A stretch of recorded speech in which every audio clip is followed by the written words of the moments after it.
is the mysterious traveler, inviting you to join me on another journey into the realm of the strange and the terrifying. I hope you will enjoy the trip, and it will thrill you a little and chill you a little. So settle back, get a good grip on your nerves, and be comfortable, if you can. For tonight, we're going on the strangest journey we've taken yet. We're going down into the dark and fearsome depths of the sea to watch fate settle her accounts with the arch enemy of mankind. In a story I call Death Comes for Adolf Hitler.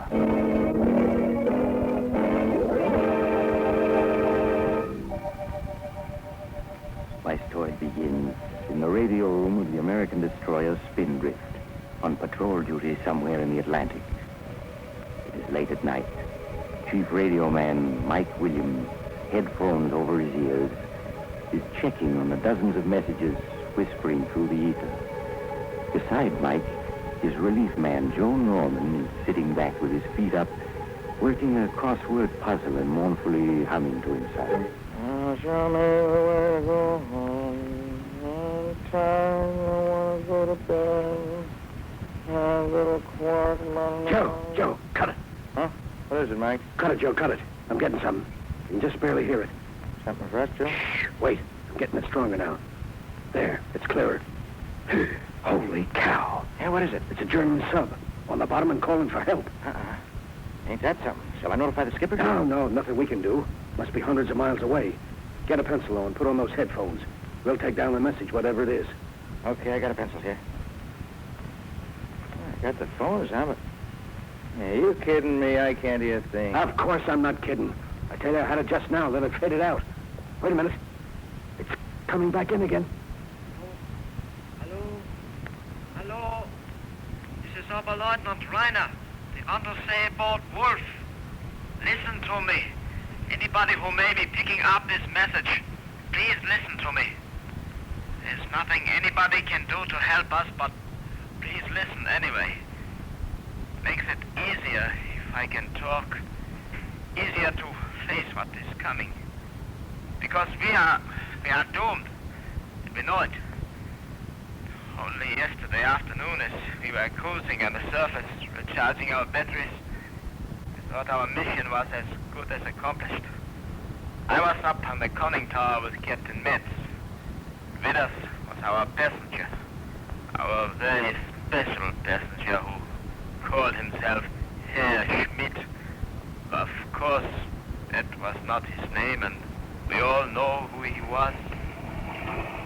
A beautiful day, Herr Captain. Particularly gratifying after our long submersion. Yes, Your Excellency. Pardon me, Herr Schmidt. But we could take no chances on surfacing until we were safely past the area of Allied patrols. Of course not, Captain Metz. You must not take the slightest risk, as long as I am aboard. I am aware of that. Do not worry. You will reach your destination safely. I estimate that tomorrow midnight we will take our contact with the South American coast, and our journey will be over. Good. Understand, Herr Captain? No word of this trip must ever be breathed to the world, or yourself, or any other member of your crew. That is understood. You may rest assured. My crew is well trained. The world must not know or guess that back in the fatherland it is a devil who rules. We have lost, but I shall yet win. It would be disloyal of me to believe anything else, Herr Schmidt. South America, I will make my plans. The world will think me dead, suicide, on the day Germany falls. But instead, I will be safely hidden, so I can direct our rebirth. Quite so. Our enemies will yet feel the might of my vengeance. I will return to lead my people to victory, however long it may take. Of course, Herr Schmidt. Lifeboat, 3 points off the starboard bow. Lifeboat, 3 points to starboard. Pitching and tossing on the waves ahead of us was a lifeboat. It was crowded with gaunt-faced, bearded men who watched us pull alongside with hostile eyes. A dozen yards from them, Captain Metz ordered the engine stop. And then as our passenger looked on, his cloak pulled up to conceal his face, Captain Metz questioned the men in the lifeboat. You're in the lifeboat. Who is in charge? I am, blast your eyes. What is your name? What ship? What cargo did you carry? What port were you cleared for? Captain Peter Jensen of the Mountain, now at your service. We were a relief ship carrying food and medical supplies to Greece when one of your murdering undersea dogs torpedoed us. That is all, Captain Jensen. You may pull away now. The nearest land is 300 miles due west of you. I will pull away. Pull, men. Let's get where we can breathe air not contaminated by this scum. And then, just as the lifeboat started to pull away, the wind unexpectedly whipped aside the cloak that our passenger was using to conceal his face. And in the lifeboat, Captain Peter Jensen, a burly giant of a man, recognized him. Men, stop! Stop! You see that slinking rat in the ship of a man trying to hide his face? You know who that is?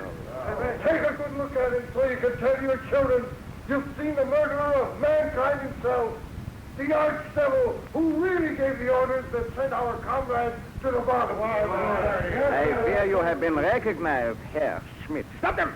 Turn your guns on them! Destroy their boat, Herr Commandant! Two men must leave the report, having seen me! Very well, Herr Schmidt. Forward guns, prepare to fire! Forward gun, ready to fire. Give them 2 rounds. Forward gun, fire! Forward gun, fire! You filthy murdering dogs! So you're going to murder us too? You there on the bridge, listen to me! Every one of us will be waiting for you when your time comes. All of us, the you hounds and jackals that murdered, we'll be waiting for you, every one of us. We'll be waiting for you, and someday we'll get you. Remember that? Someday we'll get you. Fire!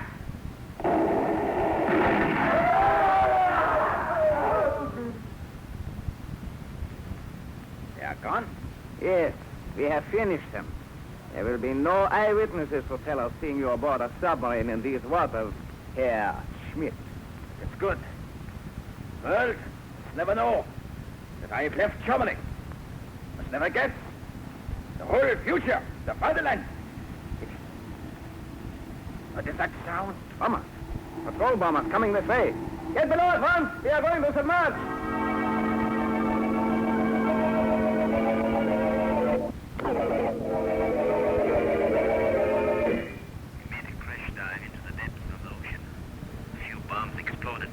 away.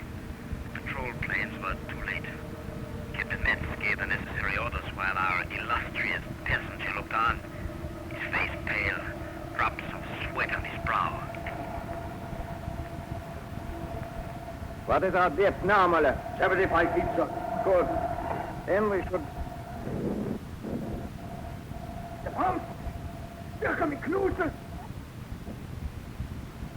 No, they have lost us. They are bombing at random now. Yes, we are safe now. Depth, Muller. 90 feet, sir. 90 is good enough. Level her. Level her, sir. We will take course 180 and... Level her, I said. We are still making a 5-degree dive. The leveling planes do not respond, sir. We are damaged. The bombs have damaged them. Impossible. Not one of those bombs was close enough to break an egg. Muller, our depth. 100 feet, sir. Lieutenant Ryder, order half speed ahead. Half speed ahead? The ship's a hand operation of the diving plane. Hand operation of the diving plane, sir. Now level her. Level her, sir. Well, what's the matter? Captain, the operating wheel. It will not turn. Not turn? The diving planes must be jammed, sir. They will not move. Not at all. Captain Metz, I demand that you rise to the surface. Something is wrong. Am I safe? Silence! I am captain of this vessel, and I am giving the orders. Very well. Our leveling planes are jammed. We will surface and clear them. Miller, depth. 120 feet. The engines. Stop, Major. Blow the forward ballast tanks. Load the forward ballast tanks, sir.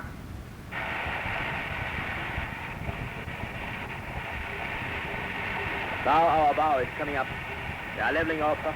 Hold as she is. Hold as she is, sir.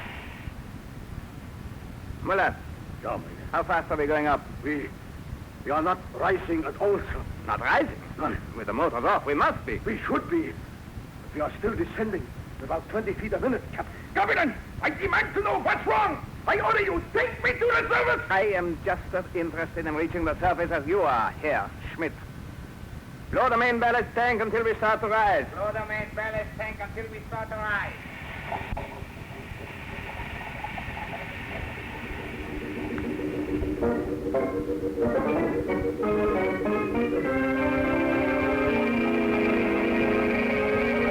For 1 hour we struggled to reach the surface, but without success. We still continued settling to the bottom. It was unreal, unbelievable, impossible. The crew stared at each other. They dared not speak their fears aloud. Our illustrious passenger raved and ranted at Captain Metz, screeching about his safety until Metz ordered him to his cabin under pain of being dragged there. We continued with our efforts to raise the submarine to the surface until abruptly Seaman Muller cried a warning. Captain Metz, there are destroyers above us. Destroyers? 2 of them. I just picked them up on the phones. They seem to be circling us. Silence the motors. Stop all pumps. Destroyers, eh? Lieutenant Reiner. Yes, sir? What depth does the chart show? Depth? 50 fathoms with gravel bottom, sir. But there's a fault in the ocean there just east of our position. A crevice, 1,000 feet deep, sir. We are safely beyond that. Muller, our depth. 200 feet, sir. Our rate of descent? 10 feet a minute, sir. But our main tanks are empty, sir. We should be going up, not down. Nevertheless, we are going down. And as long as we are, we will bottom and lie quiet until the destroyers leave. Then we will surface for repairs. Muller. Yes, What are the destroyers doing? they seem to be still circling, sir. Perhaps they are trying to pick us up when they detect us. We must see that they fail. Our depth? 220 feet, sir. It's almost as if... As if what? Nothing, sir. Go on. As if what? Excuse me, sir. I was going to say as if something was pulling us down. Ah, but you thought better of saying it. Yeah. See that you continue to think better of such remarks. The same applies to everyone on board. Lieutenant Reiner. Yes, sir. We will bottom in exactly 7 minutes. Prepare to make an inspection of the ship when we do.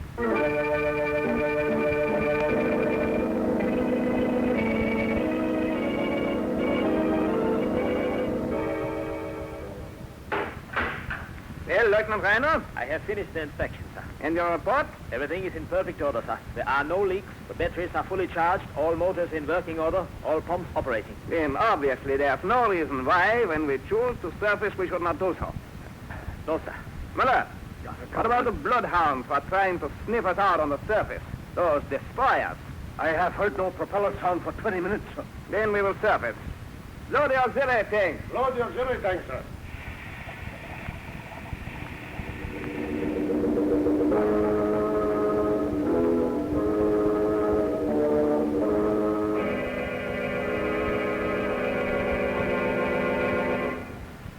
All main and auxiliary tanks are empty, sir. All tanks empty. Captain, your pardon. Do you hear? We have blown all our tanks and we have not risen at all. I am well aware of it, Lieutenant Reiner. You take me for an imbecile? No, sir. Of course not, sir. It is told that it is impossible, sir. Since it is so, it must be possible.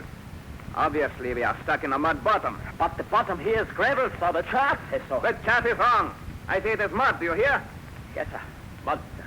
So we shall have to use our motors to pull ourselves free. Signal full speed ahead. Yes, sir. Full speed ahead.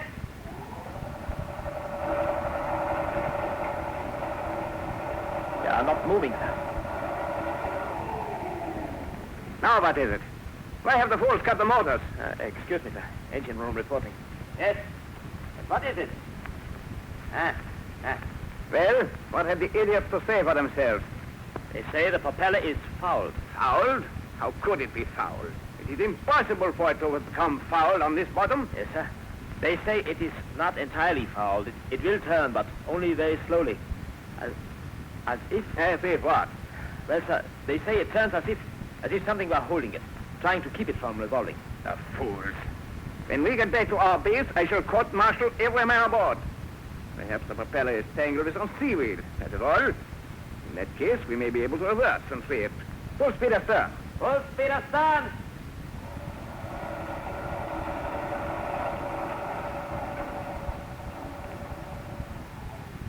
Well, now what? Your pardon.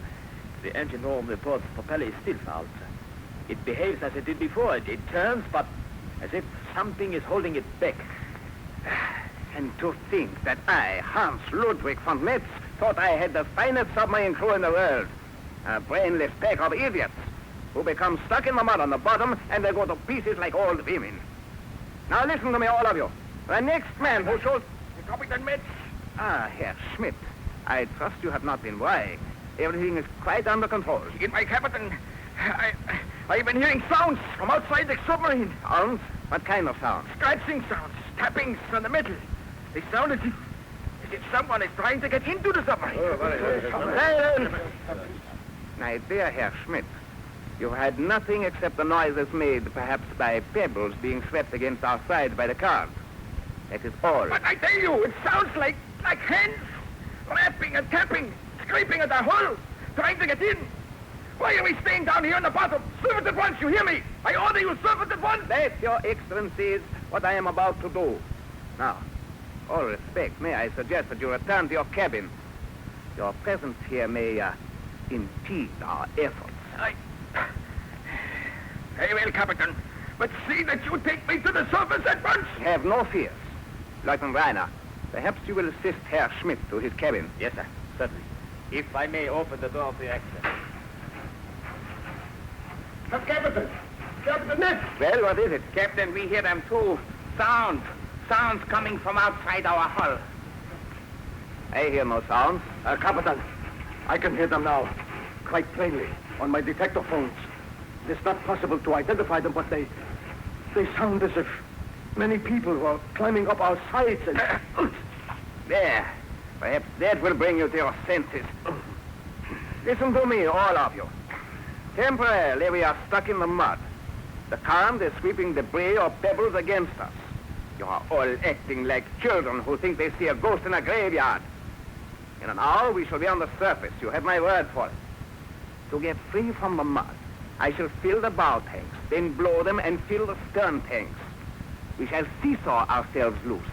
Do you all understand my scheme? Captain. Very good.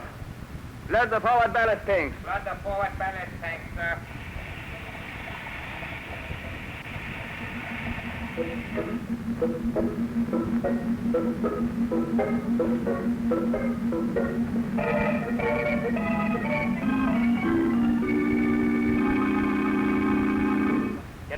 Captain Metz, Yes, Lieutenant Rainer? the main pumps are again operating, sir. The failure was caused by Hans Jäger. Jäger? How? He went crazy, committed suicide by grabbing the poles of the main switch. The short circuit electrocuted him, blew out the fuses. Jäger was always a fool. How have the others reacted to his death? Very badly, sir. They are very nervous. Nervous, are they? Yes, sir. That scraping and scratching outside our hull has affected them, sir. They stopped for now, but the crew says that it's just because they are planning something else. They? Who do you mean by they? The crew says, sir, that there are hundreds of men in the water outside trying to get in at us. Dead men, sir. Lieutenant Rainer, do you wish me to place you under arrest? No, sir. I'm just trying to explain the state of the mind of the crew, sir. In spite of all our efforts, they are still on the bottom, and the men are getting very jumpy, sir. I shall have to teach them a lesson they will not forget.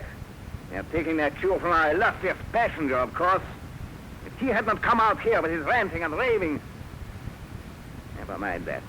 He's quiet now. I gave him whiskey with a sedative in it. Your pardon, Captain. If I may make a suggestion... Well, what is it? There is one thing they have not tried. Huh? They have to try it, sir. Discharge our torpedoes. Discharge our torpedoes? A submarine without torpedoes, Lieutenant, is no more use than an airplane without wings. But we must, sir. We have 10 torpedoes aboard. 25,000 pounds of dead weight. Get rid of that, and we have to rise. We have to. I see you are beginning to share the hysteria of the crew. When we return to our base, I shall not fail to include that fact in my report. However, I accept your suggestion. Order the discharge of our torpedoes to begin at once. Yes, sir. At once.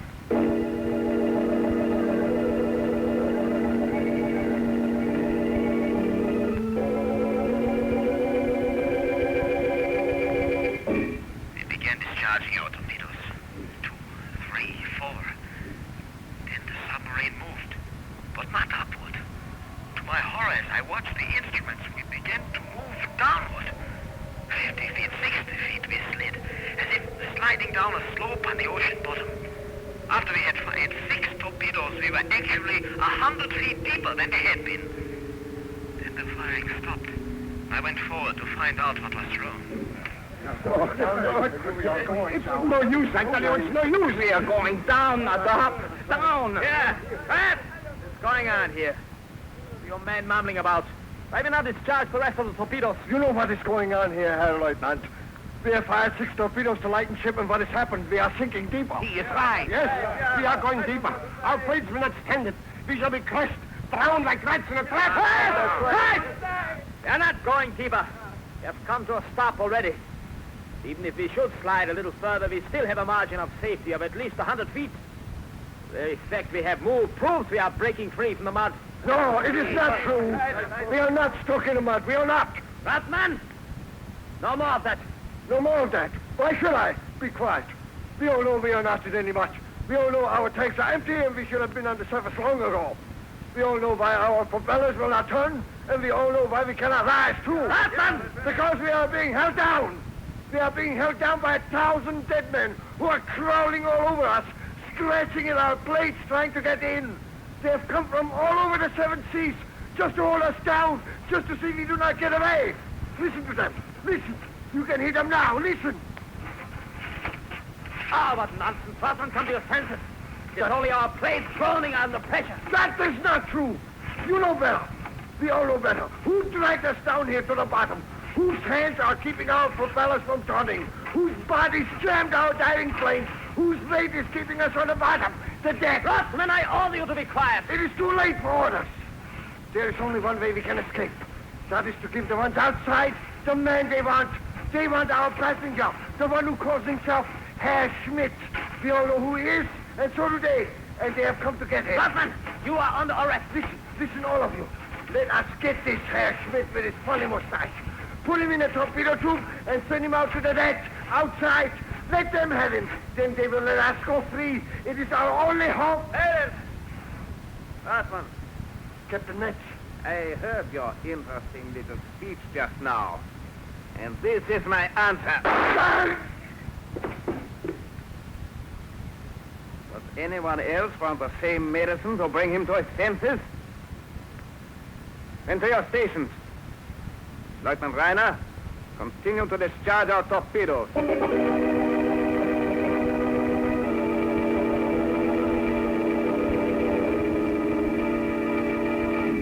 That was 4 hours ago. We have discharged all our torpedoes, and we are still on the bottom. Every few minutes we slip a little closer to the 1,000-foot chasm in the seabed. Very soon, inevitably, we will slip over the edge, right into it. The whole submarine is filled with a great rustling and scratching, as though thousands of hands were clawing at it, tugging at it, pulling it toward that chasm. And the crew truly believes that we are being slowly but surely dragged toward it by the dead. By the thousands of dead who have gathered outside, drawn here by their hatred for our passengers. A hatred which is so great even death cannot quench it. I don't know. Perhaps they are right. Certainly our passenger believes it himself. He's in the next cabin. Captain Metz has locked him in. Perhaps if I hold this microphone into which I'm speaking close to the bulkhead, you can hear him. Captain Metz! Do something! I order you to do something! The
know this. I do know this. Just a moment ago, a sharp tapping came on our hull, as if someone was tapping against it with a rock. Oh, you may say it was the submarine sliding over rocks on the bottom. But listen to me, and listen carefully. This is the truth. That tapping was in the international code. It was a message. A message from someone outside our submarine at a depth of 400 feet. What does it say? Another lurch. Now we are sinking fast. In a moment, our hull will be caved in like an eggshell. But first, I must tell you the message. I do not ask you to believe me, but the message was this. We are waiting for you, Adolf Hitler. We are waiting.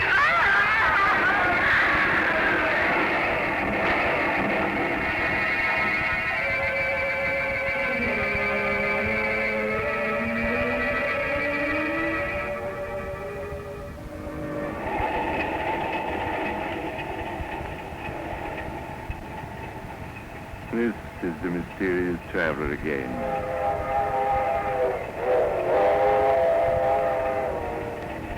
Is that the true story of the death of the world's archenemy, Adolf Hitler? I do not know, so I cannot tell you. The man who told it to me, perhaps he was joking. Who can say? You must make up your own mind. But it is interesting to think about, isn't it? Yes, very interesting. It reminds me of another strange story I heard recently. Oh, you're getting off at the next stop. I'm sorry. But perhaps we'll meet again soon. I take this same train every week at this time.